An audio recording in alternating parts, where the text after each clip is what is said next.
Баршаңызға қайырлы күн достар. Бүгін сіздермен өте оңай және де өте дәмді болып шығатын сүзбеден дайындалатын печеньенің жасалу жолымен бөлісетін боламын. Міндетті түрде соңына дейін көріңіздер. Ал бастайық. Алдымен ыдысқа сүзбені саламыз.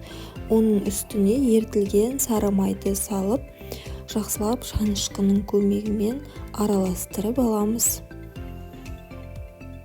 Одан кейін шым-шым тұз саламыз, қант және де бір жұмыртқаны салып, жақсылап араластырып аламыз.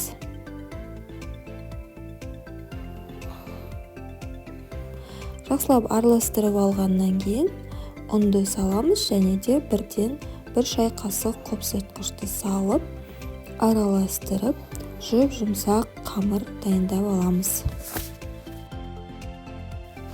Осы сүзбелі печеньемізге керек ингредиенттерді толық ақпаратымен осы видеоның астына жазып қоямын. Сол жерден көріп алсаңыздар болады. Қамырым дайын болып қалды, бірақ қолға жабысып ыңғайсыз болғандықтан шамалы ұн сеуіп жібердім. Осылай дайын болды. Енді целлофанға салып, жарты сағатқа немесе 1 сағатқа тоңазытқышқа сала тұрамыз. 1 сағат уақыт өткеннен кейін осылай алып, 2 бөлікке бөліп, үстінен ұн сеуіп, оқтаудың көмегімен 4 бұрышты етіп жайып аламыз.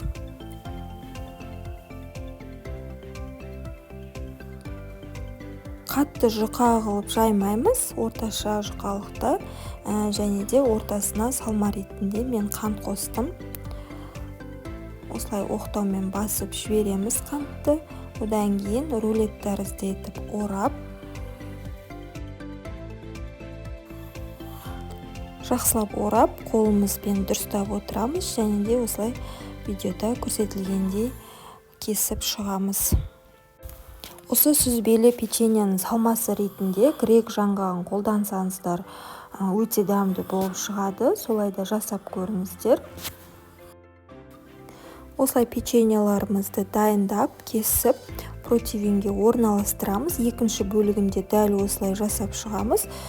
Содан кейін қызып тұрған пешке 160-170 градусқа салып, 15-20 минутта беті қызарғанша пісіріп аламыз. Печеньеларымыз дайын болды.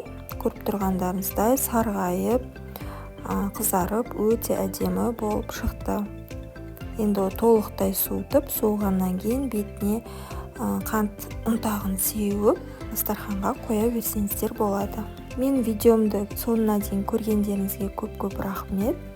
Мені қолдап, каналыма тіркеліп, лайк басып, комментарий жазуды ұмытпаңыздар.